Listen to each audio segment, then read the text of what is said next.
So once you've created your pattern, you'll only see edges and basically colors of the shapes as diffuse map.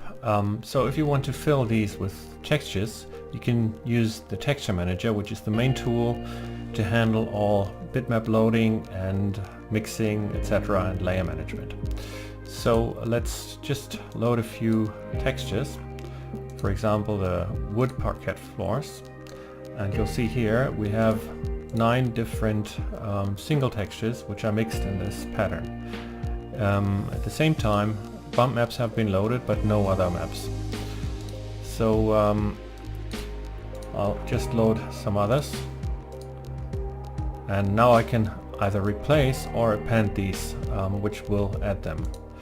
I'm using replace, and you'll see I'm just having these yellow bricks now. I have a mask, displacement, bump and diffuse layer. Here is bump, displacement and mask. And if I want to create my own layers, for example another occlusion or roughness layer, I'm using the Channel Manager.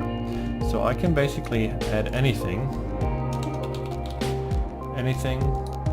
and use a filter here, any filter, and once this is created, all maps with this filter will be loaded into this layer. So that's how you can create your own mixed sets of layers and patterns with different bricks and tiles.